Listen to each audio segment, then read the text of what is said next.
Hello and welcome to Where the IP to.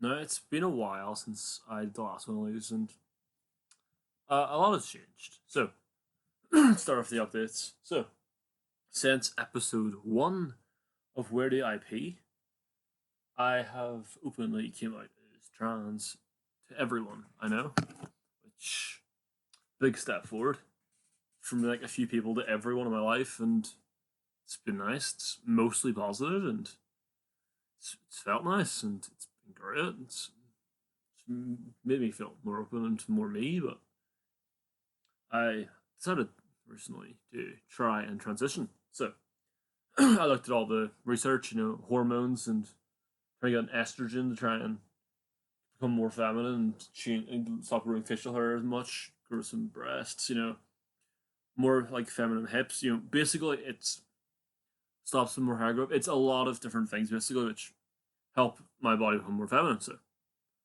I was like, this is what I should do.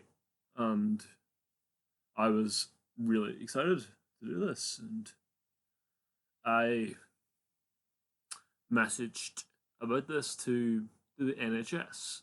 Well, not NHS, but the Knockbracken, not Knockbracken, Black Brackenburn. I forgot what its exact name of it, but some burning title. Not as important what it's actually called. But I messaged him about it and try and see about it. And before I did this, though, I went to my GP actually. So she said the same properly. So back to the start. I've decided this is what I want. I'm been feeling this way my whole life, so I'm like, this is definitely what I want. This is what I need, and I need this to happen because my body makes me feel wrong, and I can't really look in a mirror without thinking that's not who I am. It's not me. That's a guy, and it's not who I am. So I know this is the right call, and there's no doubt in my mind. So a lot of the time, it's like there are a lot of the people say like the wait time and all this stuff is because make sure you're sure. Which if it was just that, I would be delighted, and I'd be like, fine, I understand, I get all this, makes perfect sense. But no, it's a 2 to 5 year waiting list usually to get your first appointment, and that's not even to start on hormones or talk about starting on hormones. That's to talk to a psychologist to convince them that you're honestly needing it. But that's fine. That's needed. I understand why it's a psychologist because they need to make sure that it's not just a phase and you have body dysmorphia. So I get that. But 2 year wait to see a psychologist is literally insane. And I can't believe that it's a 2 year waiting list to see them for the first appointment. So I this was just 2 weeks ago. It's an important thing to note. This wasn't like a long time ago. This is pretty fresh in my mind. So it's not like it's been a long time I've been dealing with it. It's 2 weeks. So it's not a huge amount of time, but it's been huge for me. By the way, Buck Hunter, phenomenal artist. Listen to him while I'm recording this. I'd sing some, but legally I shouldn't. It's pretty great. He's pretty great. Not the point. I go off topic because I'm nervous. And it's easier to go off topic than keep going, but it's important I keep going. And I talk about this with, well, not mine, but I just feel like it's important for more trans voices to be out there. So, and I want more trans voices out there. And if I want more trans voices and I'm trans, I should be one of the trans voices out there then. So, this is important. So, I go to the message, I go to my GP. I was waiting 2 to 3 months for this appointment. And I was nerve wracking for this appointment. I couldn't sleep properly for the week building up to it, and so nervous. Took a day off college even for it. And I go in, tell him, and he's like, "Okay, I'll refer you to the clinic." So 3 days later, I'm like, "I'll email the clinic and see if I'm on the waiting list." Or like your GP still has to refer you, so I'm not even sure if I'm on the waiting list. But in their email, what exact wording in their email? The exact wordings of this email was, "Hi Jack, I'd advise you to your GP and discuss this, which I did. You need your GP to send a referral test, which he really should by now have done. That was 10 days ago. It's not even a week. Actually, it's been 10 days since I had the appointment. Please, well, it was actually 3 days after, so it's been 13 days since I talked to the GP. Please be advised, there's a fair long wait list. It could be a few years before you would be seen to begin this process. Kind regards, Jane. Now, well, I don't blame the GP for this, or I don't blame the clinic for this. What I blame is the government. The problem with why it's such a long wait list is because transgender and body dysmorphia still isn't recognized as anything. Really, it's still not considered a real thing. It's pretty much the paperwork. I don't know the exact wording of it, but it's not great. But also, they've been saying we need to reform them, the waiting list. We need to change the waiting list. We need to adapt the waiting list since 2016, and they're getting worse. And the amount of trans people is going up. So there's more people to be seen. But their waiting list problem they've been saying for 4 years they're gonna solve. They haven't did a thing with. It's as bad or not, if not worse, than it used to be. So like the clinic in Northern Ireland has literally stopped having like seeing you when you call in. So you can't drop in appointments anymore. You've got to wait for your appointment, which is years wait. Now, this is heartbreaking and really, really sad. And I don't know what to say to this. In the last 14 days, I have been in a very dark place because of this. I have been contemplating suicide. So I don't want to wait 5 years. I'm tired of waiting, and I don't want to wait much longer. And I don't think I can wait that much longer. So I I am working on this. I am working on being able to wait because I don't have patience. So I'm waiting, learning to be able to wait. I'm getting a mental health plan in place. I'm preparing everything I need. I'm preparing to wait, and I'm preparing to be able to wait, but I'm not able to wait 2 years. So the next plan was to go private. So I'm starting to look for the private stuff, and so I'm currently looking for a psychologist to talk to them and to get diagnosed with body dysmorphia, which is the first step, and that probably will end up costing like £200 annoyingly. So then my first appointment with the professional after this will be like 125 for the first appointment only. So that'll probably end up spiraling the cost of that. It'll spiral, and I don't know how much that's going to cost. So I could end up using 100 grand for this, and that's to get on hormones, not even to get the generated semen surgery, which is well away, long ways away, which I'm not even focusing on. I just want on the hormones right now. So I'm focusing on the hormones. But to even get the hormones, it's such a long wait or such a large amount of money, which still will have a long wait, even with the money I'll be spending. So, but I'm also planning to go to Kingston next year for university, get a top of degree, which I need money for to live in London. So, I'm currently in a crossroads of I don't have enough money for both right now, and I am not sure if I can afford to be trans, which is a depressing sentence, which is constantly in my head right now, and it's it's killing me slowly. I always thought, irrationally, yes, but I always thought when I came out and I openly told people and I went to the doctors about it, it would be a shorter process. And it would be faster, and I'd be on hormones. I full and expected this is a crazy pipe dream, but I expected to be on hormones by September. It's like by the time I go to London, I'll start on hormones by then. Which the more and more research I do, the more crazy that dream is. To even be starting on hormones by then. It's an insane pipe dream, which will not even come true, and that is depressing. That's 6 months away, and in 6 months I want to have started on hormones, but that is an insane, unrealistic pipe dream to have. So I need to somehow work out how to afford both and what to do about this. But it's also insane how shit this is. So I have been like I know about support groups. There's a lot of support groups out there which help people, which I really need to start going to, and I need to start getting into. So I will soon. But my problem is, in my head, it's like that isn't helpful because that won't get me any closer to getting on these hormones, which I desperately need to get onto. And I don't know how not to be sad about this. It's the problem. I mean, I've been trying not to be sad about this, and I've been trying to be upbeat about this, but it's not working. I'll be honest. This is breaking me. It's been less than 14 days, and it is the only thing in my head at all times. It's controlling my life, and it's breaking my spirit day by day. And I'm just unsure what to do because I know the only thing that will fix how I feel, truly fix it, is getting on the hormones.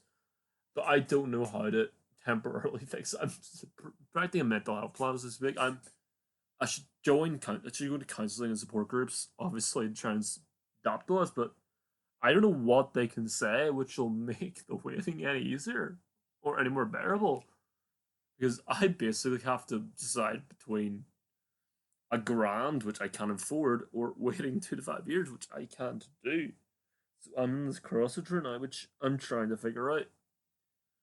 So this is a depressing time in my life, and it's been the worst 2 weeks of my entire life. And this life is my life's had a lot of shit in it, a lot of depressing stuff, and this has been the lowest I've ever felt. Nothing has ever made me feel as small as this has, and I don't know what to do about this. I really don't know what to do or how to fix this. Because support groups may help, but they won't fix the problem, which is getting onto them, getting onto the hormones, which I need to do. This may end up getting really repetitive to anyone listening, and I apologize because it's gonna be the same basic thing I'm saying for the next hour. Like I'm not gonna stop or change what I'm saying or adapt what I'm saying at all. It's really gonna be this and basically only this for the rest of this pod episode thingy. Now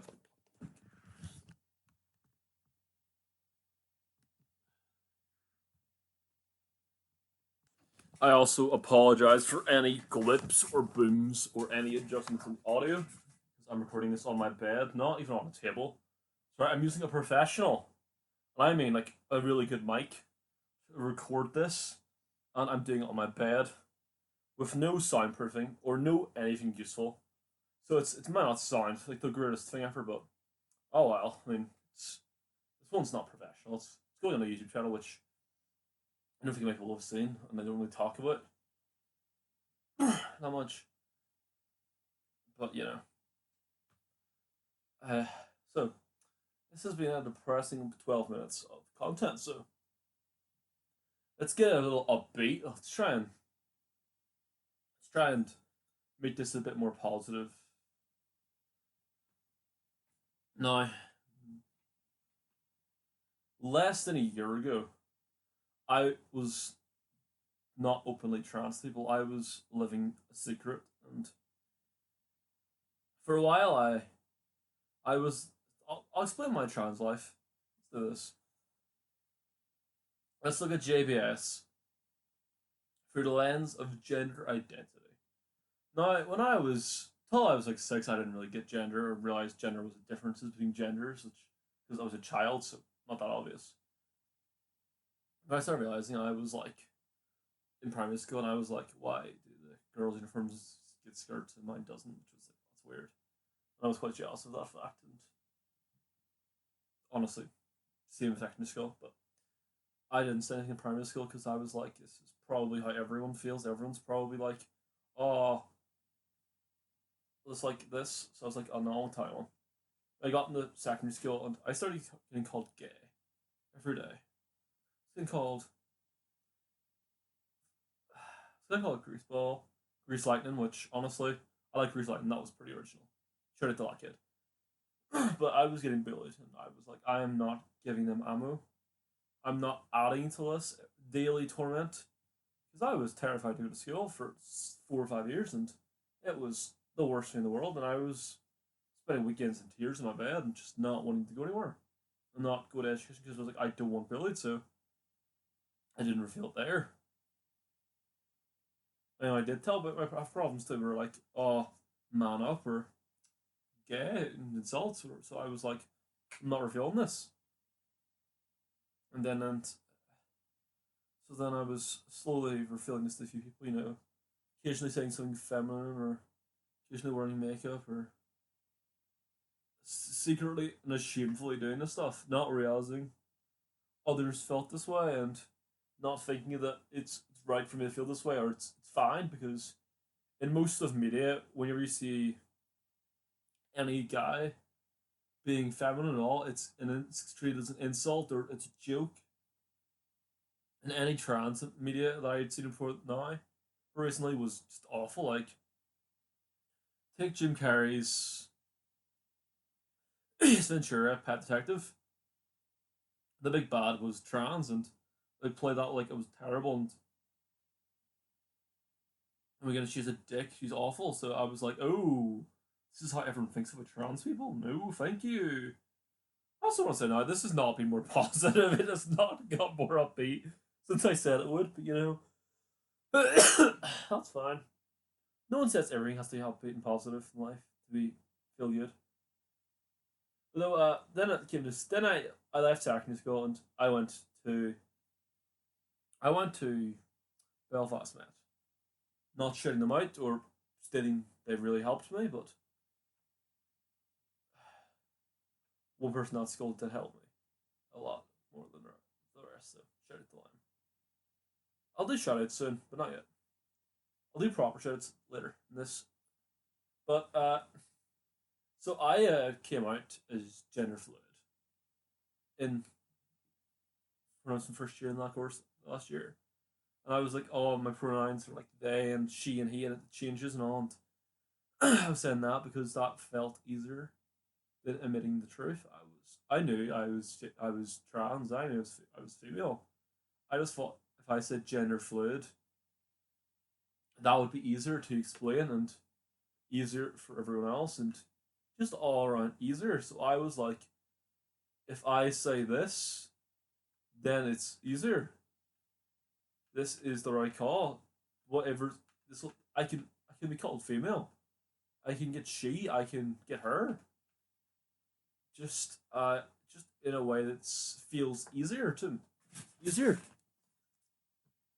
because that was I was like this will be easier for everyone to accept and be easier to explain. And it's just I thought like oh this will just be easier. Basically, because my entire thought was this is gonna help me slowly, but it's not what I am. But and I knew that, but I was like this will be easier. Now I'm not saying gender fluid people are mistaken or they don't know what they are. They do. Gender fluid people here like change pronouns and don't and like use he and she and they interchangeably, and each day they change pronouns are true and they deserve the rights and they deserve to be called whatever pronoun they tell you because that is who they are.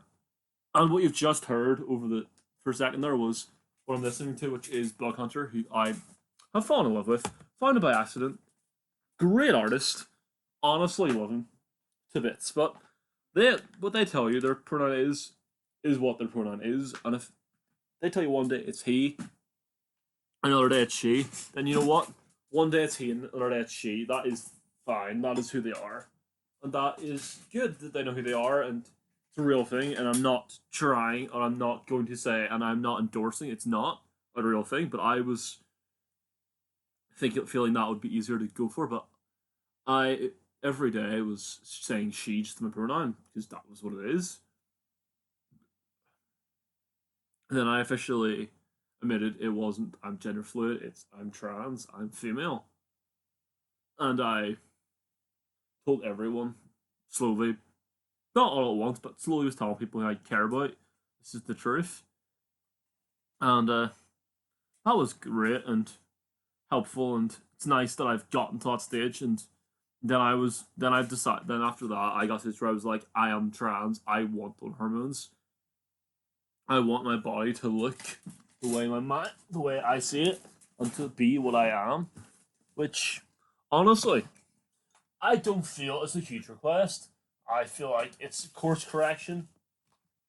I feel like it should be fine and easy to do. It should be like someone's got a cold and you just fix it immediately. Not immediately because it takes time, even with hormones. It takes quite a while for to see changes in different parts of the different time. Not what I'm getting to, but I should just be given the hormones like I'd be given cold. Medication would be my dream. Obviously, that's not how it works, and it shouldn't be how it works because it's quite different. But it should be simpler and easier, and it shouldn't be a such a long waiting list, which is insane. But not before I do shout outs, let's do put downs. So I'm gonna call it now. One of my worst trans experiences is with this person. I don't want to name them because that feels mean, and I feel like they aren't a great person to me, and they're not a great person right now. But I really hope and I believe they can get better. So I'll call her L instead of saying her name because that would be mean. But she was calling me she and her and calling me a woman for months, and it was nice, and I felt accepted by her, and I felt like this is someone I care about and cares about me, and a lot of stuff happened, and basically a lot of stuff went down between that group, and differences of opinion, and I don't agree with their point of view, they don't agree with mine, but they then started to purposely call me he again because they knew it would hurt me, and they knew they wanted to hurt me, which is actually the meanest thing. And it's one of the things that's hurt me more than anything else in life is that just knowing that they are doing it purposefully, and they're not like, it's not they hate me, and it's not they don't believe in trans because they do, and they have they were using my pronouns, and they were supporting trans for months. So it wasn't like they were unsure or they didn't know any better. Like if someone never called me she, that shit hurts. But what hurts more is someone calling me she for a while and swapping back to the wrong pronoun. That is like a dagger in my heart, and they wanted to hurt me. And I wish I could say it didn't. I wish I could say, oh no, I got over it, or it didn't hurt me that much, but it killed me. And every time it felt like I was getting stabbed. I didn't want to care, and I was like, they don't care about me. They want to hurt me, and I shouldn't let it. But I can't control that how I feel. I can't change the pain that it caused. So I didn't, because I couldn't change how it hurt me, which was actual terrible, terrible, terrible. This might be the first time I drop an F bomb in any social content of me talking or me doing video stuff. Just warn you, I've been holding it back a few times, and at some point I might just let it slip, and I apologize because my brand is usually quite family friendly. It's not my content's not always family friendly. A lot of it isn't stuff I would want children to hear or talk about, but it's never inappropriate. It's never talking about sexual stuff. It's never really It's never me swearing or that stuff. But in this one, it's not been very appropriate. I've said shit a few times, so I just want to warn you that might happen. But that really hurt. So that was awful, and that was one of the worst experiences of my life. And I really, really hope that Elle realizes who they are and what's happened and how bad they've been. And I hope that they change and they get better and they become a better human being, and they look back at this time and are like, oh, that was wrong and I regret that. I just pray that they get better because there's a good person inside there. It's just hidden between this shitness and wanting to cause other pain. And I really hope that they fix that problem. And I hope them the best. I'm just hurt by it. It just hurt me a lot. But I do hope, wish them the best. So, time for some shout outs. Shout outs! Now this is for sorry to anyone listening to this with headphones there. Or listening to this in general, because that was a lot louder than anything else I've done in this video, and well, not video, it's audio. A lot louder than anything else I've recorded in this, and it's gonna be louder than anything else I do in this, and it's probably killed your eardrums. So I apologize for that loud shout out thing, but I felt needed. So let's give some shout outs to people who have been really supportive, and I feel like accept me as a human being. And as I did for insults, I'm not gonna use full names. I'll use initials again. So let's do this in. I don't know the order, so I'm gonna do what Alan did, and I've got a wheel. I'm gonna create a wheel. One sec. I paused the episode, and by magic, I created a wheel with everyone I want to talk about. And so I'm gonna spin the wheel, and whoever I land on is who I'll talk about first. I realized their initials may be the same initials more than once, so oh well. Let's start with R. Now, she is silently, not even that much, but has openly been like, "Oh, it's cool, it's chill," and literally treated it so casually. It's like, oh my goodness, it's not even a deal to her. It's like it's just okay. Didn't change anything. It's like okay, no worries, and it's just been so casual. And when I had my one of my worst days of my life, and over this lock in, she really made me feel better and feel accepted and helped a lot and give me the idea to go private car actually. So uh, shout outs to her for that. Let's then move on to L. Ironically, different L, of course. She's someone I know, and she's just been like, "Oh, that's cool, that's chill. Whoever you are is who you are," and it just makes me feel okay. And she's like, "Is this who you are?" And I'm like, "Yeah." And she's like, "Okay." Then you be you to the fullest, and that was incredible and phenomenal, and really made me feel all warm inside. Which cliche to say, but it did. Uh, then let's move on to the next shout out is Jay. There's two J's, so we'll do J's in a row. First Jay has just been super chill about it. Asked a few questions like, "Oh, what's this mean? What's that mean? You gonna change your name?" That kind of stuff, and just been asking a few questions about it, and super supportive, and doesn't use she yet, but you know, sometimes it takes a while for people to adjust a lot. And it's yeah, it's not they don't use she yet, but it's I can't fault them on anything else. I can't fault them on how they've acted and how they've treated me and how they haven't changed how they view me that much and how they've been supportive and they're great. They're great. They're my best friends and one hell of a writer. One hell of a writer. That was a little reference to a film we both like. Next, J, or as I call him, J. Obviously, I used their first and surname all the time. I don't know why I started it, but I kind of always do. Now, fun game for anyone listening is you could probably work out every one of these initials and who they are, which is fun for you guys. You know all the people I'm talking about. You can play that game.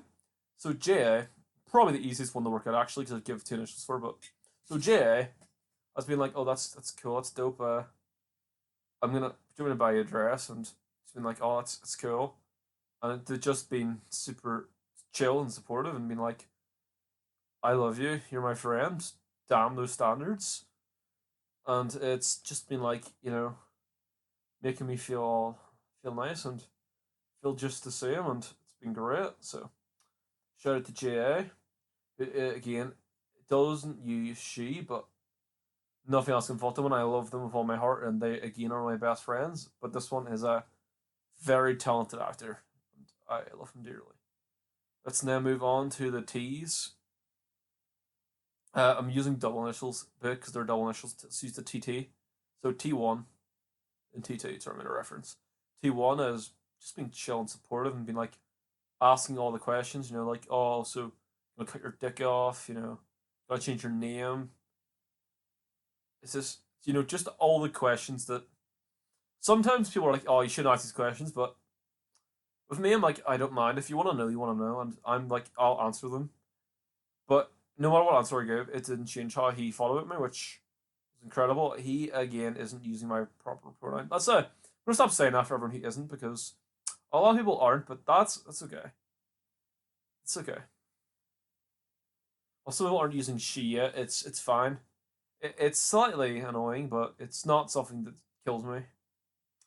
And it's not like I'm on the hormones yet, and it's fine. They treat me like a woman, so the fact they don't use the pronoun doesn't kill me. Back on the this T2, it's come to my dress for come to my makeup before. They've made me feel like a night, feel nice, and they're just being a really supportive friend at times, and for this, and just been there, and literally hasn't changed a single way that they view me during this.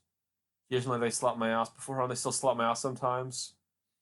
We actually went on a photo shoot together of our LGBTQ plus community flags, which was a really fun photo shoot day, and I will never forget that day. It was really fun.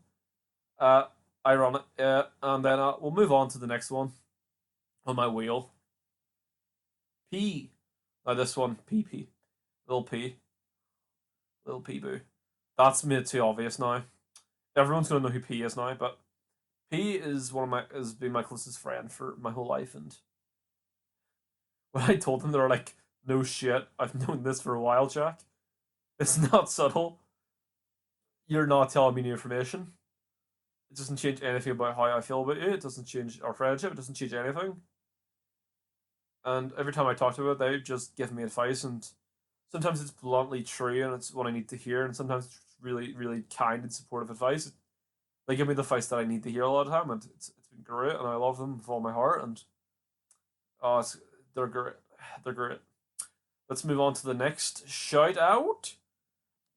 And for this, we're going to go to an A. This one's be a more recent one.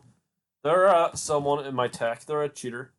And I was like 2 days ago, I was, not 2 days, 25th, nearly during the terrible week, one of the two terrible weeks, I was like, I should probably tell you this. I'm trans, I go by she. Just probably thought you guys should know with this. And he's just like, okay, no worries. Doesn't change anything. It's cool. I'll update the rest of the stuff, and that's it. And I was like, a literally 2 minute conversation. They're like, oh, so how are you? You okay? It was literally a 2 minute conversation. So casual. Love them. Honestly, that was a hard one to do, and I was so proud of myself for doing it, and it was just great to see the response, and I love them. So after E, no, not E, after A, we'll move on to E. E is one of the first people I officially told. I'm not gonna name everyone I told first. She was among the first like 10, and I have broke down to her about this probably more than anyone, and that's because a lot of it is because of Ale. Because during that stuff of Ale, I was really depressed about it. It's what's happening, and she's just been one of the most vocal supporters, and I love her. She's recently come into my life, but not recently, but recently compared to others, and yeah, it's been really really nice and really supportive. And she always uses she, and sometimes she says he, but then corrects herself, which is warms my heart fully. The other E, there's two more E's. E2, I just like, this is who you are. Pray, and like God supports you. And hopefully, you and God can use this to grow in your journey together. And was really supportive about it. And it's like you need to figure a way, and said to me bluntly, which I needed to hear, and I still need to kind of need to hear and really admit to myself is you need to work out how to deal with this because in a month you're going to be super depressed, which ain't wrong. You need to work out how to survive and how to cope with the waiting list, and hopefully this makes you and God's relationship stronger. And I love her. And the other E is didn't start as the most supportive, but it came around when they realized this is me, and now they're helping me and are gonna give some money to it and help me with the funds of it because I have to go private. So that's been really great, and I love them too. And I don't think I've let's see who else. There's a few people like H. H has been nice. It's like can I wear a dress? That's like yeah, just do whatever you feel comfortable with. No chill, no chill. Like no worries, not no chill, no worries. Sorry, which was nice. Move on to O. O was really nice. O was always being supportive about it, and I was like, yeah, so you are. And O is like one of the most like someone uses the wrong pronoun or tasked me for it, she will be like one of the first to defend because in a group chat, this person who was recently really homophobic, are, and she was like one of the people like, oh, what the hell? And same with C. C's been really supportive. N's been really supportive. K has been really supportive. I'm literally going from my head to make sure I get them all here. W's been supportive. Another K's been supportive. Honestly, there's been so many people who have, even in small ways. Like there's this girl, and I was at a club wearing a dress just. He was like, "Oh, your lipstick's a bit smudged." So I tell you, woman to woman, which was really nice. And honestly, that was like 2 months ago, and it's still warms my heart to think about. There's been so many people on this in my journey of this who have been so, even in small ways, huge to me, and it's phenomenal. And I know I haven't even shouted at everyone who I want to shout out. And I know there's people who after I stop recording, to be like, "Oh, I forgot to shout you out." There are so many, and I didn't think to be this many people who I'd shout out supportive, and I don't think to be this many people who support me for it, and who would be there for me for it, and it's been phenomenal. And this time last year, I wouldn't believe that Jack, she's changed so much. I'm gonna use for a person now. That Jack, she has changed so much. She being me, and she wouldn't believe how far I've came, and she'd honestly be so jealous of where I am now, and she's so proud of the person I've become and the changes I've made. Like it's phenomenal. Like to say where I'm like putting on makeup casually some days, like oh, like as part of a daily routine, and it's really nice. And like there's been nights out where I just went out because I'm like I want to wear a dress, so I'll go out to a club. Like it was nice. So I and like it's been a great year, and I am so happy that I openly get to be a she and openly get to be me, and that is not something I'm taking for granted. It's not something I'm like oh it's amazing and I love it still and it's phenomenal and it's great and I love it and I love the change that I have made and how far I've came. So I'm not saying that I haven't gotten far because I've came such a long way from where I used to be. I'm just wanting to go further and get to the next stage, which is hormones. So I am currently in the stages of working out what to do. I'm looking at psychologists. Basically, I'm looking for a reliable but cheap psychologist because, I don't have much money. But if I did, I'd buy a brick house where we both could live. Again, apologize to anyone listening to us. That was such a change in audio, but also I changed something out of tune on purpose so I can't get in trouble for copyright because it was so out of tune. But yeah, I I've came such a long way on this journey, becoming the woman that I've always been, and I love it, and I'm so proud of the change that I've made, and the changes I've done, and how far I've came. Slowly, sometimes fast, other times it's been a long and slow at the same time kind of journey to try and get where I need to be. Now, the real reason why I'm doing this is because I want to talk about this. I always like talking about my things online. I like sharing my story, but I always love watching or listening to other people, share their trans stories, and I'm like, I want more trans stories out there. I want to read more of them. I want to see more. I just want more of them, and so I was like, if I want more of them, I should be one of them. So a while ago, I did the first Where Did I Pee, which was mostly about public bathrooms, which is a problem I'm still not over. Like, I still despise peeing in public. Like, there have been days where I've held my pee in for like 5, 6 hours just to not have to use the wrong bathroom, which I know isn't good for you. And anyone listening to this will be like, Jack, don't hold your pee in. But sometimes I feel like I have to. Now, this is now we're on the 40 minutes here, and it's been a weird up and down app. I mean, audio has been up and down. My experience has been up and down, and it's changing. And a lot of things have changed. Like also, a lot of things have changed in this time about me and how I've gotten since the last episode.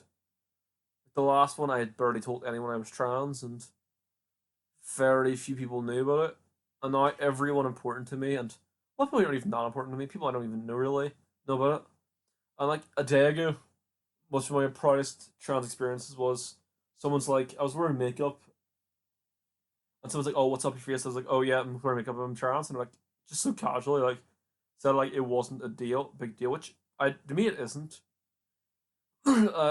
One of my friends recently said, "You're not telling people, you're just correcting what they say," which is a nice way to think about it. I'm not coming out as female to anyone. I'm just correcting what they think, just updating them with information that they should hear, which is a great way to think about it. And I will be stealing that, probably writing it somewhere. And now I'm recording this podcast quite late. I think I'm not even sure if it's a podcast, whatever it is. It's audio thing quite late. Like it's 2:30 in the morning. Now I couldn't sleep today. I can't sleep. And yesterday I had like invites to different plans, which I just couldn't emotionally do because I was feeling terrible. But and be lying if I said I'm officially better or oh I've changed and I'm better now because I'm not better now. But I'm getting there more and more, and it helps to it does feel like it helps to talk yeah sometimes, but and this one would help it most is getting on these hormones, but I'm not putting my whole life into I won't be happy until I'm on these hormones. I mean, so I'm working on being happy before I get on them because I cannot be unhappy till I'm on them. I don't know how long it's going to take for me to get on them officially, and I cannot let myself get into depression over it. Fully get in depression, I can because it's been 2 weeks of being sad. So I need to officially start cheering up. I'm obviously I'm just not going to stop trying to get on hormones. I'm probably going to try harder now to be honest, but I every time there's been a backstep in this in the last 2 weeks, I run annoyingly once a week right now. It's been a backstep. I've got to stop. I'm working on not letting the backsteps kill me, and I feel like tonight I've got a mental health plan in place. I've got a plan for doing this. I need to work out budget and money and how do you afford to do this, but I'm going the right direction now and I'm working on it and I feel like the next setback, which there will be another setback somewhere. There'll be another setback annoyingly. But the next setback shouldn't destroy me completely. Because weirdly, this journey which I'm on will have so many setbacks. The success rate is going to be like 100 setbacks to one success, but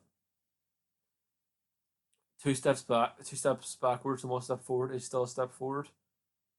So I have gotten so far, and I'm going to continually every day get further and further to closer to where I need to be and where I want to be. And someday I'll officially be there. I'm not sure how long it'll be till I'm there, but someday officially I will be there. I will be at a stage where I am in my body finally. And I'm not there yet, but I will be there. And I will get there. Now what I wish, and I know this is impossible and this would be insane if I could, but would it be nice if I could just send these to a psychologist and then they come back and be like, yep, you have body dysmorphia and just save me money. Obviously that's impossible and it's not how an economy works and psychologists would be broke out of money and homeless if that's how they did the business. But you know, Kind of wish it was. To be honest. I also wish that I could be like one appointment with the psychologist, and they'd be like, "Yep, we'll diagnose with you now from this one appointment," but I know it's gonna be 5 or 6 probably. But annoyingly, the cheapest one I found so far is £40.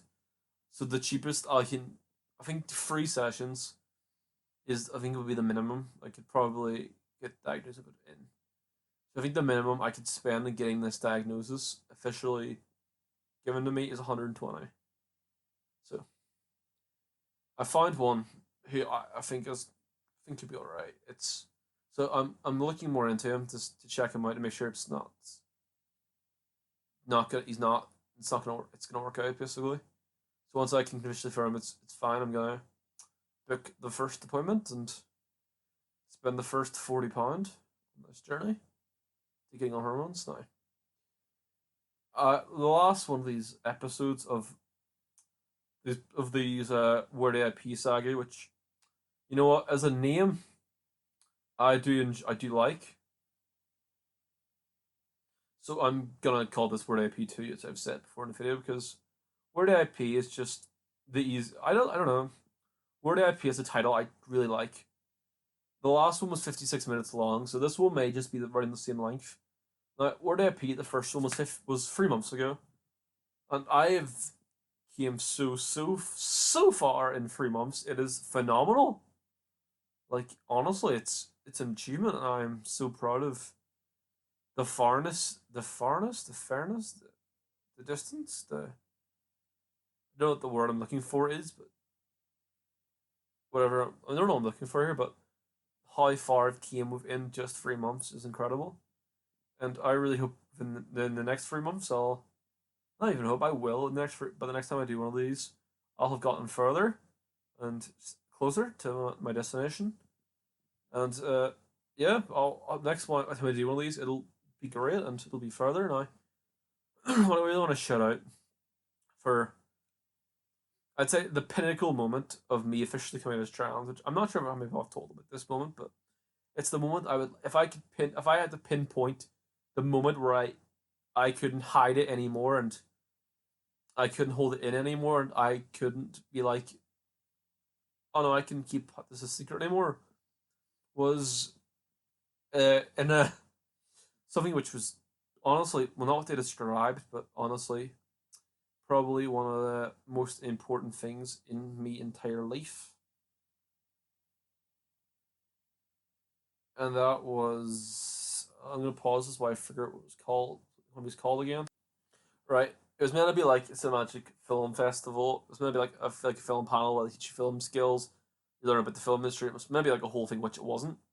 But in the end, it was literally you sit there and you watch your films and you rate them and you give feedback on them. So I watched a few good ones. A few ones I thought were good. A few ones I thought were bad. A few ones that were pretty funny. A few ones that were dramatic, and just a lot of them. And then it was this one was on, and it's called Princess Boy. Now the plot of this one was that this boy kind of bullies this girl a little bit, and she's outside his. She's signing up to do this dance contest in her school, but she can't really dance, and she sees this boy wearing a princess dress, takes a picture of it, and kind of blackmails him, and then teaching her how to dance. She'll show the photo people. So then he then teaches her how to dance, and she's like, "You should really come on stage with me, and you know, openly be who you are." And he's like, "No, I'm not doing that. That's no." And so then she goes on stage alone, and she's too scared to do anything. And then he, in a dress, goes on stage beside her and dances with her. And he does get bullied for this, and he gets beaten up for this. He is a child. It's a children also, by the way, which just makes it even sadder. And it ends with him having an Odysseus, being happy with who he is now. And this reduced me to so many tears, so much loud tears, and so many tears that my friend was like, "You, you okay?" Because I had such a breakdown that day, and it was probably the biggest transformation I've ever had in my life, and one of the most important days of my entire life. And it's insane. I didn't even want to go to that cinemagic event, and everyone else at the magic event said it was terrible and it was useless, it's pointless, and it wasn't what they described it to us as. And they were like, we were like, oh, that was pointless, and we didn't get anything out of that. And I'm just like that. Honestly, changed my life in so many ways, in so much, and so greatly. And that short film is one of my favorite media things of all time. And I don't know how to if I could ever make something that will be as impactful as that. Because that more than anything else I've ever watched media content, it hurts. It physically hurts me to say it, but it helped me. It helped me more with the internship, which, if you know me, is insane for me to say because it's my favorite movie of all time, and I watch it religiously. I said that as a Christian, I watch it religiously, and I talk about it so much. But uh, Princess Boy, if you could find it, I don't know how to find it, and I haven't been able to find it since. But find it, it's worth a watch because it changed me as a human more than anything else I have ever watched or I think ever will watch. And I am so grateful that every single person involved in that production, and I'm so thankful that my teacher was like, "Oh no, it's a good idea to go to this," because I only went to it to pretty much not have to go to skip tech for like 2 day for a good day 2 days. So I literally went to avoid tech, and so many things had to go right for that to happen. Like you had to say with this, I had to want to skip tech. A friend, two of my friends had to be like, "Oh yeah, we'll go that too." We did not realize what it was officially, and like think it was something that it wasn't, and like basically be like wrong about the whole thing, and be like, "Oh, this is what it is, and this is what it isn't," and we had to pretty much be wrong and teach how to describe it wrong. And day one was pointless, but we had to still go back day two, and we still had to go back day two, and which honestly, just looking back, I don't even know why we went back day two. Because day one, we knew what it was. We knew what it was going to be. Day two was going to be, and we knew that no matter what happened, it was going to be pointless. Going back for day two was going to be pointless, and I was one of the people who were like, "We shouldn't go back day two. It'll be pointless." I was very much in the camp of let's just not go, but we went, and I am so glad I did because that changed me as a human being, and I don't even think the people I went to that with know how much that changed me. I don't think I haven't told anyone actually. I just realized I haven't told anyone about this. I have never told a single human being how much that short film changed my life. And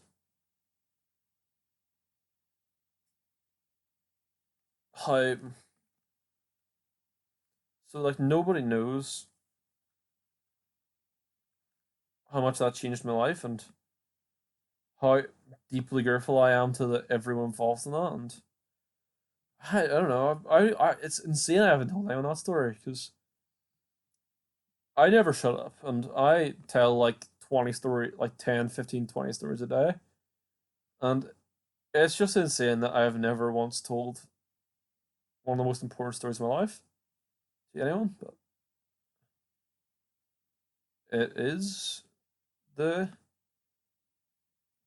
greatest thing. Like, and like everyone else, like when reading that, I didn't say mine out loud because I knew I couldn't get the words out, so I just didn't because I couldn't get words out. I couldn't talk and I couldn't say anything really, so I didn't. Everyone else was like refusing. It was like, oh, that was stupid, or that was fine, or that was predictable, that was average, and that kind of like, oh no, it wasn't great. Like, oh yeah, that kind of stuff. And for me, it was like, oh my goodness, and I was basically being like, that was the greatest thing I have ever seen. And people around me were like, You okay? That really affected you?" I'm like, "Yeah." I couldn't even talk for the next like 4 hours. I couldn't say a word even really out loud because of how much that changed me. And yep, that was one great day. That was impactful. Another huge day for me was last Pride Day. So on Pride was my first ever day, first ever time wearing a dress in public, and that was that was incredible. And that's not something I'll ever forget, or how proud I was of myself for doing that. And I was like, that was great. And so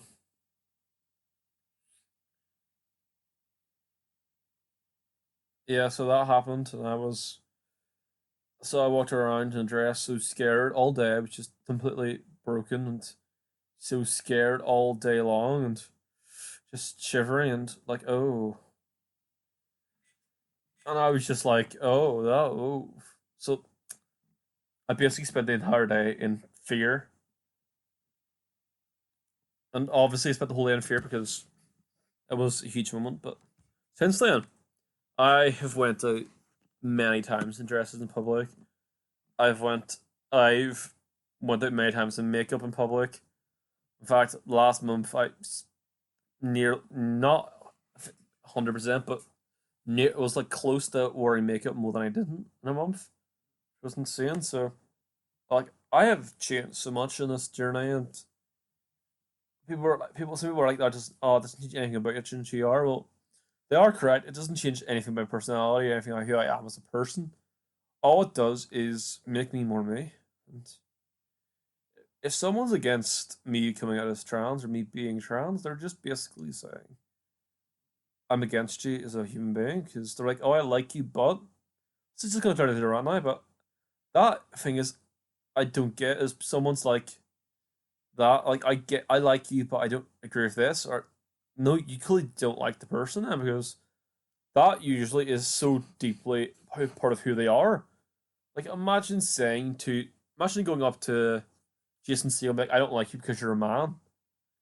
People call them radical feminists and like, oh, say a feminist gen is added again, and that's like apparent that's terrible and like, oh, you can't just hate men if they're men and stuff like that. So, but then people hate gay people, hate trans people because they are who they are, and I don't get that. Like, it doesn't hurt you in any way for them to be who they are. It doesn't change your life at all. You should just not be a fucking asshole. There's the first ever swear, but it doesn't affect anyone else lives that greatly. I mean, yeah, you might have to change the words you use, and yeah, it might slightly just change how you see the person, but should not rather the person be happy then and be who they are than be unhappy and be who you want them to be. Because that means you're not really their friend, you just want them to be who you want them to be. That's not really friendship, but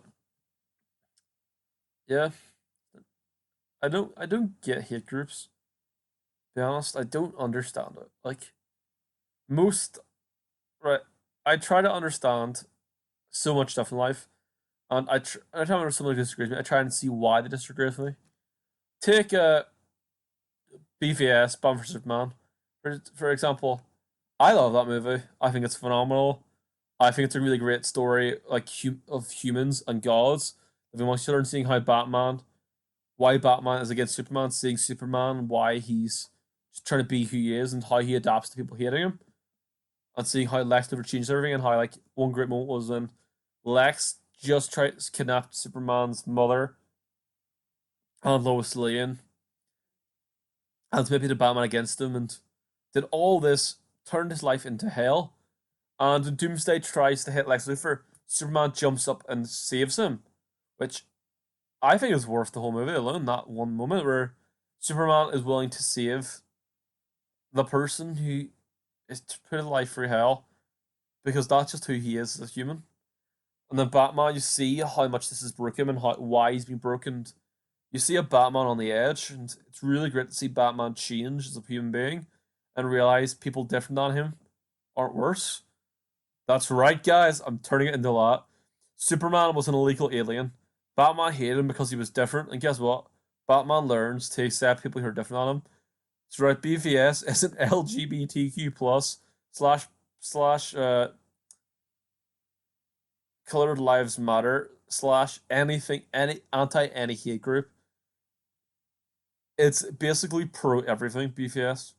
It's basically a hidden story of why you should accept those different than you. But again, it's not why I love it. I just realized that right now. But I just think it's a really well told movie about humans, human beings, and deeply looking at who they are as humans and how things can change who they are as humans, and what and how like events can be manipulated, and how people can change what you think. And it's just a character study, really. And I love character studies.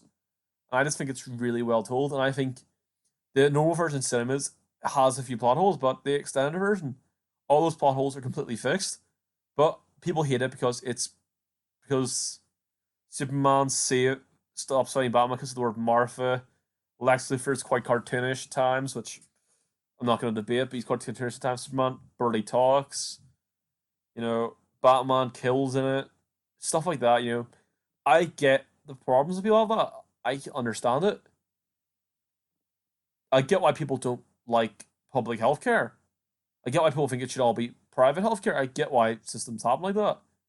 It's insane, and it screws people over. But it means like there's less waiting times for people who have health insurance, and it can help. It should realistically help people in that system get paid more, which it doesn't, but it should have. But I can see points of view why that's the case. I don't agree with it. I don't think they're right, but I can see why. I can see why a lot of things, like I can see why certain things happen, but I can't see why hate happens. I don't get why hating someone different than you changes or why you do it. It basically is the most elitist thing in the world. And I don't get why people think you have to be elitist, and why people want to be the best, and why people are like, no, I'm better than you because I am this way.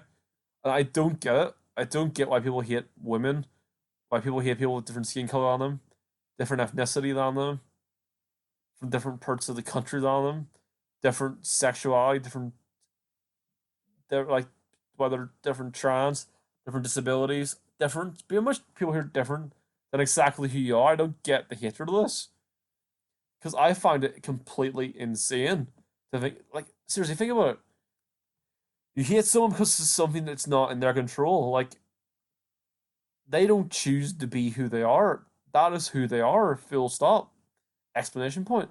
They are just being them, and they should not live in constant fear of being who they are because you're an elite because people are elite as pricks and believe the way they are is right and that is how you should be.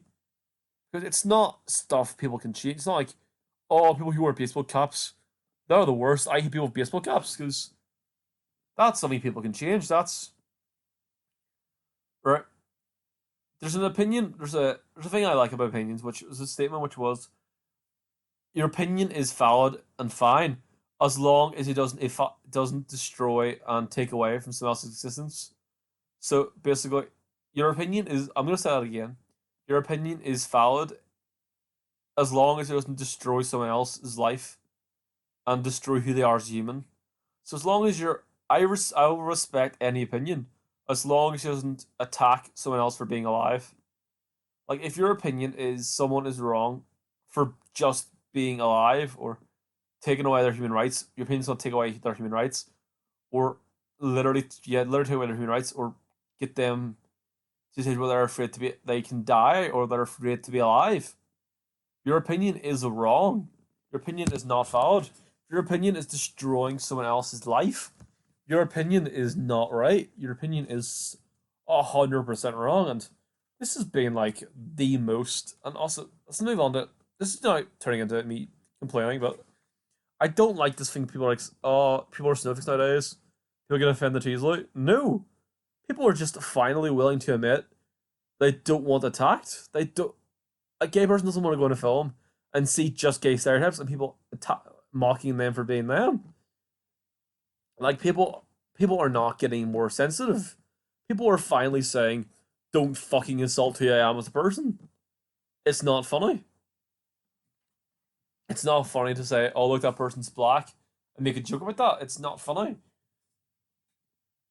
It's insulting them as a human, and it's very rarely done like in good humor or good taste or be supportive. It's usually done to get a cheap joke or cheap laugh, and I don't like it. It's like, come on, it's not. I don't understand. I don't like people the snowflake thing. And I know this whole opinion would be called being oversensitive or being a snowflake. I it's just the people are finally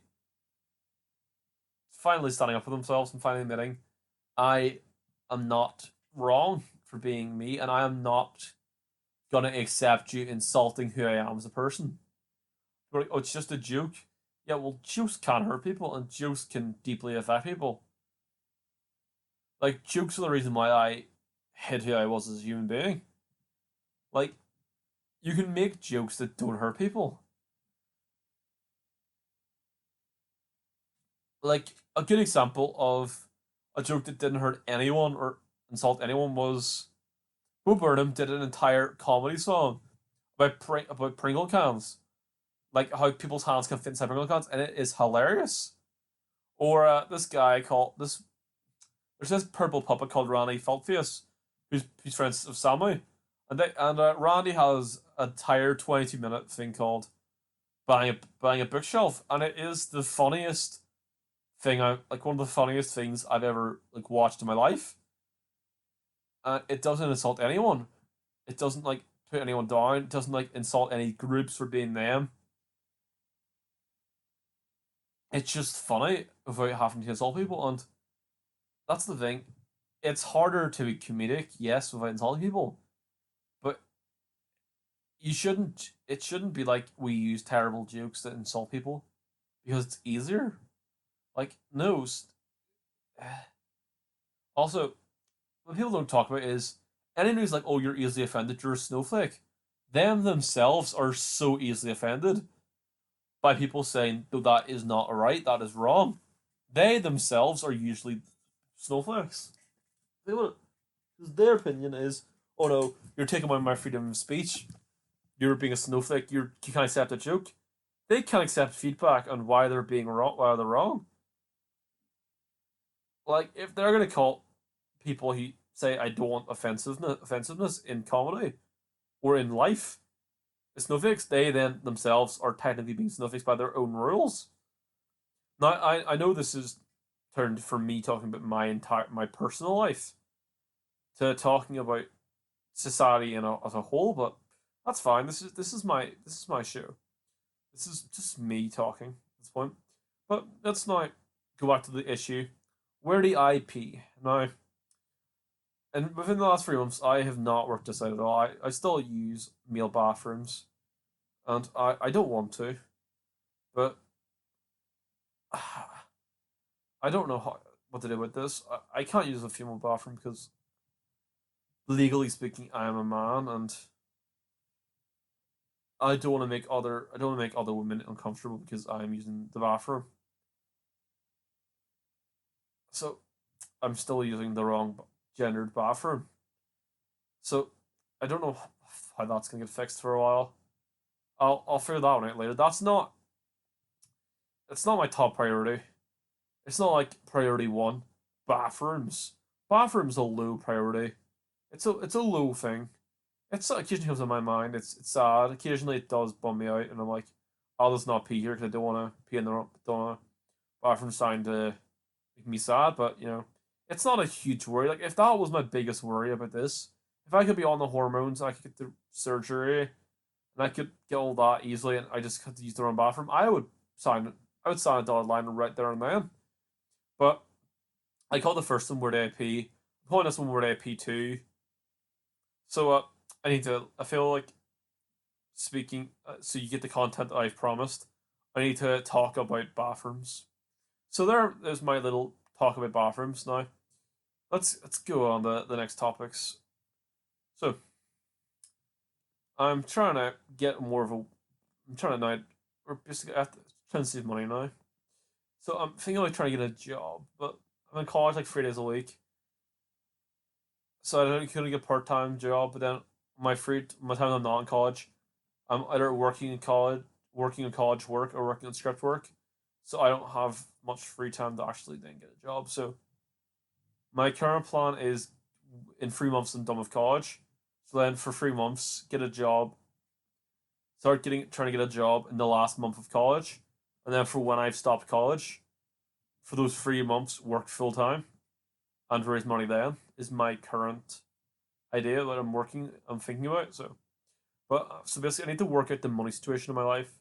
If anyone wants to do some fundraisers to get me money or get me money somehow, I'd appreciate it. Again, I say this: none of my friends are rich or have money, so I'm saying this to to no one, because no one I know has money in life. Really, they're all quite broke. The broke life is my life and most of my friends and family life. So technically, we're not broke, but we don't have much money or spare money. So I need to work at money situation now. But it's but in the next week figure out I will figure out a psychologist that is hopefully cheap and reliable, and then I'll start going to see them, and I will hopefully get gender dysmorphia diagnosed quickly. The absolute goal, which is so unrealistic and will never happen, would be in one session getting diagnosed with it, which I know won't happen. I'm not an idiot. I'm not going in being like, oh no, one session in, just one session and I will get it. I don't know what that voice is. I will get it. But it's one of my go-to voices. I have that one. I have this voice. I have this voice. And I have this voice.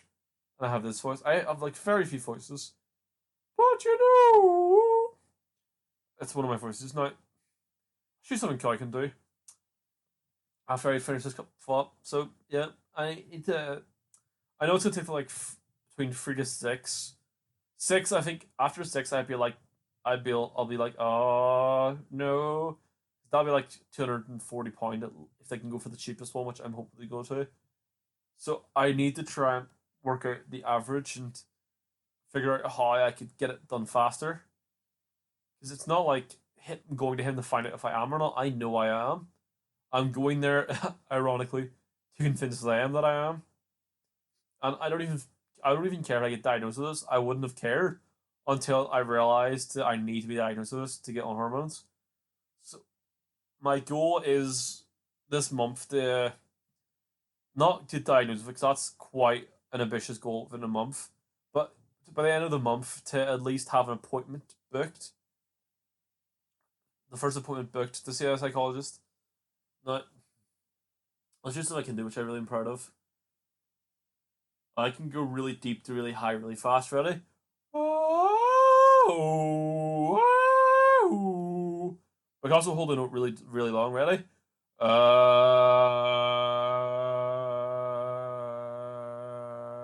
That's not really fun content to hear, but no.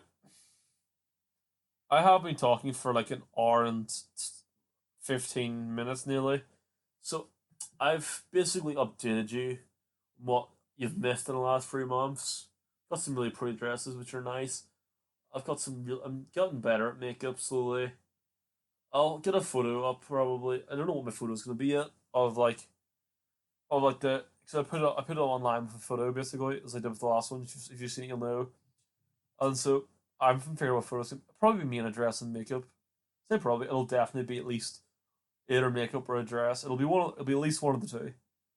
And because I like look. I think I look pretty in makeup and dresses. When I say I think that's a fact. I do. No one can deny that. It's a fact, because it's a fact. But so I'll work on it later. But yeah, this has been a this has just been the update. I've been putting off doing this for the last 3 months. Every so often I'm like, oh, I should update where the IP, because I feel like more trans people need more trans voices. Because honestly, I haven't talked about her. All second to got my arm stuck in my t-shirt. I haven't talked about this girl before, but one of my heroes in life right now is a girl called Nicole Maines. She's trans and she plays Dreamer, aka Nate on Supergirl. And I was get kind of iffy on Supergirl for a while. I enjoyed Supergirl. I enjoyed season 1 and 2. I thought season 1 was okay. Season 2 I thought was really good. Season 3 I thought it was good, but I was like iffy on it. I was like, maybe I'll stop, maybe I won't stop. But then this girl Dreamer came on, and I was like, oh, she's really cool. I like Dreamer as a character.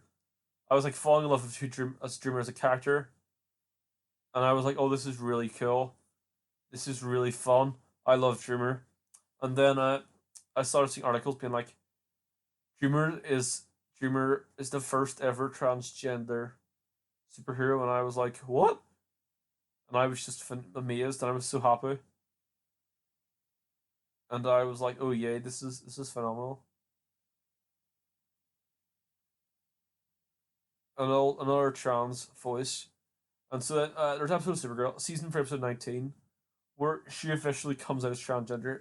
Not Nicole Maines, but her character Nia Dreamer officially comes out to the public, National City, as transgender, and it's like a 2 minute scene, and it makes me cry every time I watch it because it's just so well handled, so well done.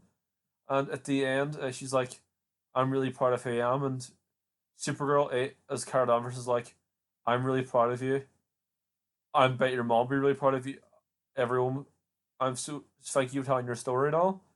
And Supergirl just treats her as a woman and doesn't change anything about her, and she's so supportive of her as a person. Supergirl doesn't make a huge deal of her being transgender. It's like they did this one amazing scene, and it was phenomenal.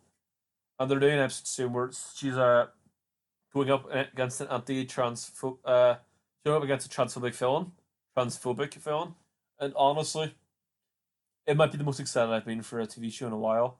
I cannot wait. I'm so excited to watch the episode. Because and I really, really hope it's handled well. But no one's ever it will be because the Arrowverse, for all its flaws, which it has a lot of, it's like very soap opera. The relationships are iffy at times. The films are iffy at times. The budgets are sometimes so bad. And sometimes their storylines are outstretched, and some seasons, certain like shows are just eh. But they handle representation of different groups so well. Like Alex Danvers is a lesbian, and it's handled so great, and it's just so well done. Yeah, you see, John Diggle handle like being black so well. Renee handle being I forgot what ethnicity Renee is, but they handle that well. I don't want to get it wrong. That'd be quite bad. Don't remember exactly what Renee is, like ethnicity wise, but they like talk about it. If you have, they have like basically for every like major like LGBTQ, every race, every big issue, they have something or someone that's affected by. And while some people are like, oh, they're just doing it to get ratings, and maybe I don't know if they are. Maybe they are, but it helps. Like it really helps people with the issues to see someone on the screen who's the same as them, and they're like, oh look, they're like me, and it just makes them feel included and welcome, and it just makes me at least when I see anyone trans on any show or TV, like in Glee, someone was trans, and I was like, every time I see it, I'm just like, oh, it just makes me feel so warm and so happy, and it just makes me so pleased. Now, I know what some people might say, you should watch Transparent. Well, I'm not sure how I feel on the main actor in that after his comments to the girl who plays Lucille on Arrested Development, how he treated her. So I'm not sure on him as a person. And while I would love to see a show about this transparent, it's a pun also transparent. It's a little pun as well, which I love. The show's made for me, but I'm not sure if I'm willing to support that actor. And I know I should focus on the art, but so I don't know. I'm debating on that one.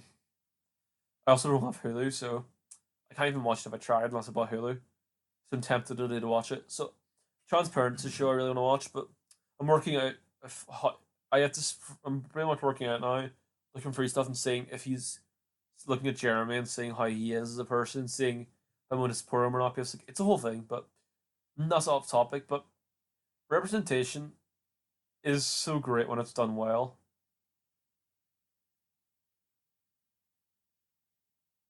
Like when it's handled well and done well, it is great and it's phenomenal. But it's handled poorly, it is awful and it's such a market grab and it's so obvious. Like in Beauty and the Beast, where Lucifer, remember his name, Josh Gad's character is gay, and it's like one scene where they talked about it like in articles where like, oh, he's gay, and there were so many articles about it, they kept talking about it. And they're like, there's one scene where he like dances with a guy, and it's like, oh, that's nice. But also, his character has always been rumored to be gay. Like, he's in love with Gaston, and it's always been a theory. People watch Beauty and the Beast that he has been gay, and he is gay, and it's always been a theory. People it's never been confirmed, and it's always been like talked about that he might be. If it's theorized and like people debated it, but it was never like talked about. But also, like Disney like announced it and like did articles and all about it, but it wasn't a part of his character. It didn't change anything. It didn't affect the story or anything. Like there was no big moment. I know people were like, you shouldn't, they shouldn't have big moments. But Disney were like, this is the first gay character, and while yes, you shouldn't like make a big deal out of it. I agree, but Disney made a huge deal out of it. So when Disney make this huge deal out of it, I'd expect it to be some sort of something to be important to the film. But also, I also wouldn't mind it if they didn't remove it in chat like different audiences. Like, oh no, we're openly supporting it, but then to make sure they don't lose money, other like other markets like they remove that scene out of, which which then is like you clearly filmed this in a way where that's removable, so you can release it other places. So you're not supporting anyone's rights. You're just being secretively supporting it to get more money. But when it won't make you money, you're removing it. So it's a weird one. Like it's used as a weapon occasionally, and sometimes it's used as a weapon for money. Well, but I don't like that. I like it when it's done and it feels like it's authentic. Like basically, like it usually feels more authentic if the actor is who they're like. If the actor is trans, it feels better to me. Like that's another problem I have with transparent. An actor's not trans.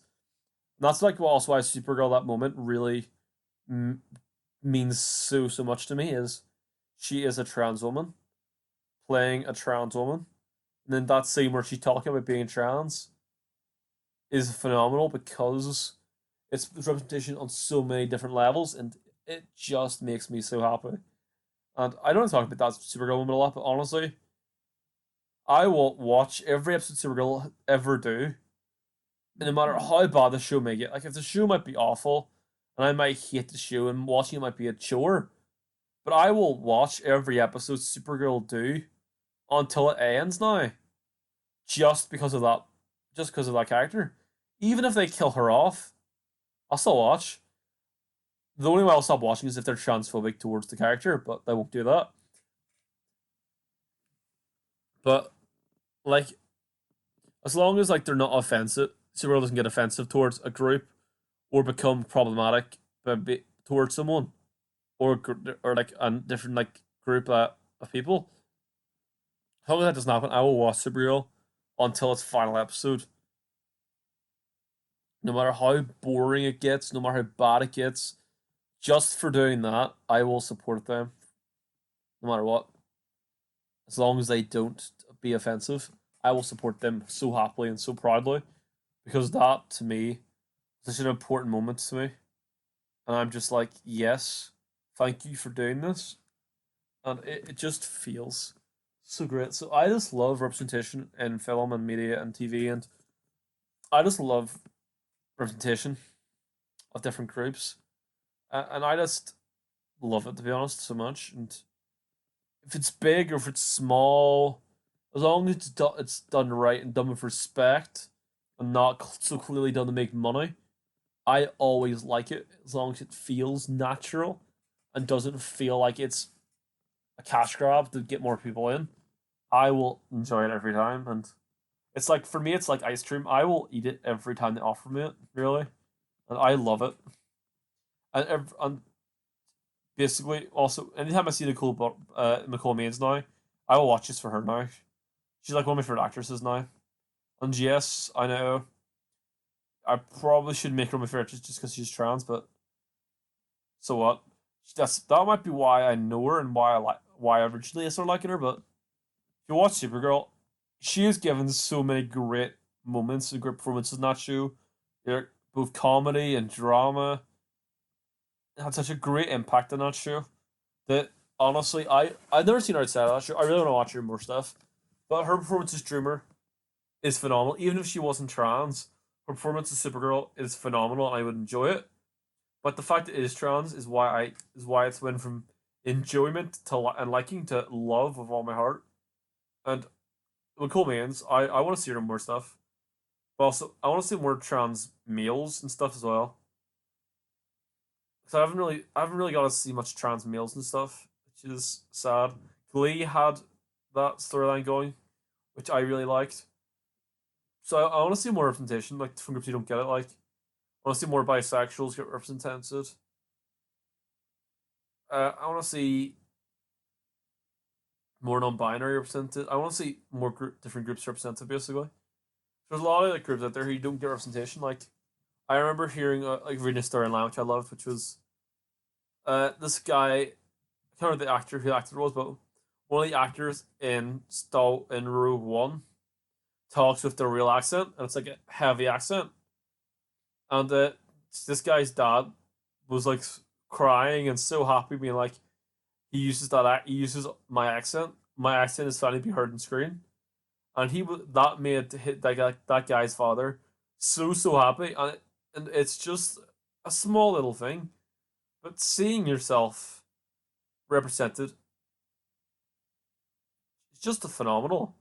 And a lot of groups like take it for granted because they're represented so much, like they're represented in so many different ways, or like they just don't like think about it that much. But when you're in a group who isn't always represented in media and hasn't been represented much in media, when you are represented it, you're just so happy with it. And honestly, I have talked about Supergirl a few times just because of her.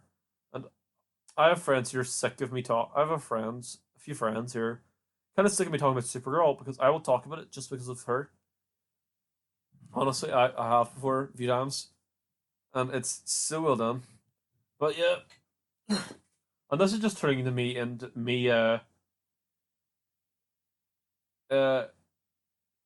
just talking about praising Supergirl, being a little butt kisser for Supergirl, but Supergirl's phenomenal, and they did that, and that's like the first time I've seen someone trans represented in media, and it it means a lot to me, and I will not apologize for talking about it so much, and I will probably talk about it again, and I'll probably be like in my 70s on like if I ever get famous enough to be on talk shows, and they'll be like, "Oh, so what's inspires your films?" And I will still be like, "Oh, Princess, this short film, Princess Boy, and Dreamer in Supergirl or two, The Internship, obviously, and like they will be in my list still because they have changed me as a human, and that's storytelling. Storytelling at its purest form can change how you think and change how you feel about stuff. And so I feel like they do it well. So they can change. Like Prince Boy changed me at a fundamentally amazing level. And thanks to them, I am so happy right now. Like I'm not, I don't look like who I am, but I feel like who I am now. And a lot of people treat me like who I am now because because Loki because of Princess Boy. And like if a film can have a deep enough impact that it changes someone or changes how they think, that's amazing. And at its purest form, that's what cinema does. Basically, what cinema does is they're usually moral stories. They're positive moral stories or negative moral stories, but most, not all, but nearly all, it's hard not to find a narrative in a film where you can see it as a moral story of what to do and what not to do. There's always usually some sort of moral story in a story, a book, a movie, a TV show, a podcast that you can look at and take from it. It can change you, and if it's done well enough, it will change you. Now, not all have this, and some are more obvious about it than others. Like kids shows are usually a lot more obvious about their message. They're talking to children, so they have to make it more obvious. But it's there, and in most things I've watched, there's always been a clear message to it, and a clear moral. Like, take this movie called Killing Gunther. It's phenomenal and it's stupid. And some light spoilers for Killing Gunther is going to happen now. So I'll give you 10 seconds to mute this. Oh, yeah. So, in Killing Gunther. Wait, no. Yeah, no, people might have mute this. So if you're listening to this and you don't want spoilers for Killing, mute for the next 30 seconds. Then I'll mute and I'll be done. So in Killing Gunther, the basic message is the main guy is obsessed with Gunther, and the whole message story is about how you shouldn't be obsessed with people, and how obsession can change you and impact your life, and how it can destroy relationships and hurt other people around you. There we go.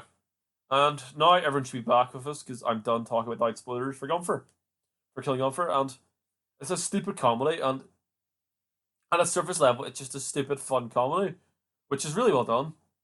But it is, but looking at it more deep level, it's a different story. Like every story you look at a deep level, is a moral story and teaches you a lesson. Sometimes it may not be intentionally teaching you a lesson, but it will teach you. It'll teach you a lesson, intentional or unintentional. And so, morals in stories are a big reason why stories are so successful because you can grow these characters, you can learn from them, and it can change you. Like I'm in a lot of BoJack Horseman groups. Oh yeah, I'm also asexual, which I don't talk about as much because, well, for me that's not a huge thing, and it doesn't change who I am as a person at all. Like for me, that's very minor to who I am. Being trans to me is a major part of who I am as a person, but me being asexual to me is not a huge part of who I am as a person. That makes sense. But in like BoJack Horseman had a asexual person on. Not even relative what I was gonna say. I don't see enough asexuals represented either. But like a lot in BoJack Horseman, the whole TV show is about how they cope with depression and like are you a good person or a bad person and how like that's down to you and how you have to try and change who you are and all. It's a really deep moral story. And I like on a lot of BoJack Horseman like fan groups. A lot of them on Facebook, a few on Exchangegram. And basically so many people are like this has changed my life, this has changed me as a person. And like that's what storytelling can do. That's kind of why I'm in stories because I want to tell movies, tell stories, not tell movies. I want to tell movies. I want to tell stories that change how people think and affect people at a deep level. I want to. My goal in life is to make a movie which I love as much internship, and make a movie that affects someone as deeply and as much as Princess Boys affected me. Now, this has been an hour and 4.5. If anyone's still listening, I deeply love you and thank you for your support. And it's run about now that I should definitely stop recording this. So, before I do, I need to get a catchphrase for this. Uh, oh yeah, JBS. Oh no, that's not it. Ready? I'm JBS, and that's my POV.